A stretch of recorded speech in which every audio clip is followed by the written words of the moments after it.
গরু তো বন্ধ করেছিল। তো গরু আমাদের দেশে কি এখন আমরা গরু খাই না? তো বন্ধ যদি ওনারা করতে চায় ওনাদের ব্যাপার।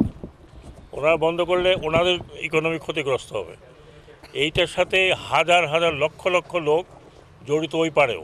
ক্ষতিগ্রস্ত কি আমরাই একাই হব না ভারতও হবে?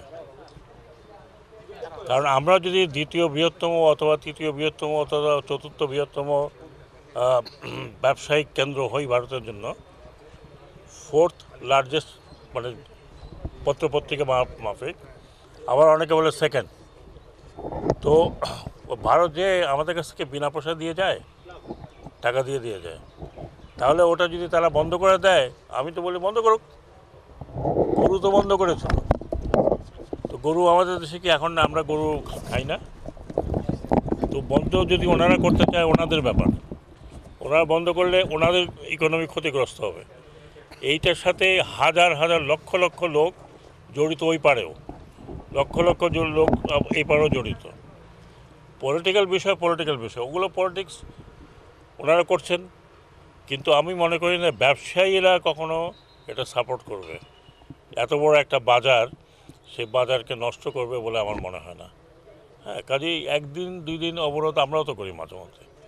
তো পলিটিক্যাল অবরোধ করতেছে করুক, এটা নিয়ে তা আমাদের চিন্তা করার খুব কারণ নাই। কারণ কারণ ওনাদের বেশি খরচ আমাদের যেতে।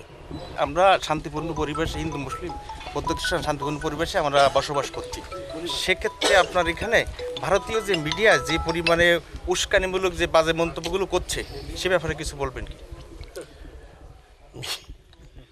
মিডিয়ার কথা কি বলবো?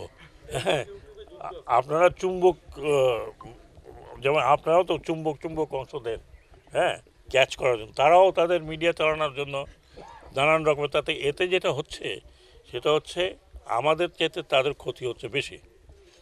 কারণ বাংলাদেশের জনগণ ভারতের সাথে যে একটা বন্ধুত্বপূর্ণ অবস্থানে থাকতে চায়, এই সমস্ত যারা যখন আমাদের জনগণ এগুলো শোনে, সবার পক্ষে তো এটাকে বিশ্লেষণ করা যে কেন করছে এটা তো আর জিজ্ঞেস করে না।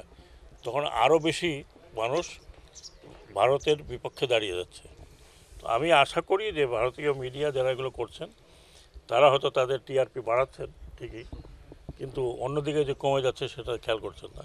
তবে এটা আর কয়দিন চলবে? এটা আপনার সরকার যেহেতু একটা জাতীয় ঐক্যের ডাক দিয়েছে, বিভিন্ন পলিটিক্যাল দলের সঙ্গে বৈঠক হয়েছে, তো জাতীয় এবং আন্তর্জাতিক পর্যায়ে যে ষড়যন্ত্র চলছে বাংলাদেশকে নিয়ে, এটার জন্য এই জাতীয় ঐক্যটা খুবই গুরুত্বপূর্ণ স্যার। তা আপনার কি মনে হয় যে আপনার জাতীয় ঐক্যমত্য কি আমাদের প্রতিষ্ঠিত হয়েছে, বা যদি কিছু গ্যাপ থাকে তো সে অন্তরায়? বাংলাদেশে আমার মনে হয় যে 50 বছরে বা 52 বছর বাংলাদেশে আপনি কখনো শুনেছেন যে অল পলিটিক্যাল পার্টি এক জায়গায় বসে কথা বলেছে? আপনিও শোনেন নাই, আমার বয়স বেশি হয়েছে, আমি দেখিও নাই। আমরা সব সময় বলেছি যে জাতীয় যে কোনো সংকটকালীন সময় অথবা একটা নির্ধারণ করতে হবে একটা পথ, সেটার সময় সব দল মিলে, কারণ আলটিমেটলি রাজনীতিবিদরা দেশ চালাবেন, আজকে হোক কালকে হোক পরশু হোক চালাবেন। সেই জায়গাতে যদি রাজনীতিবিদদের মধ্যে ঐক্যমত না হয়, তাহলে জাতীয় যে পথ নির্ধারণ করার কথা সেটা তখন এলোমেলো হয়ে যায়। এক দল একরকম বলবে, আরেক দল অপোজ করবে।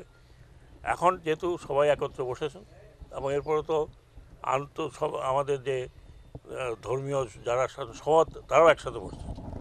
তো এটা একটা আমি মনে করি খুব বড় একটা অ্যাচিভমেন্ট।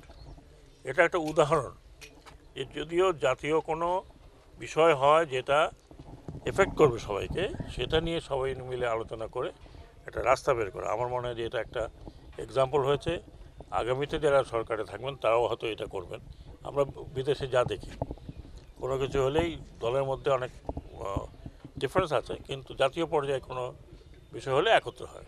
তো এটা ভালো জিনিস।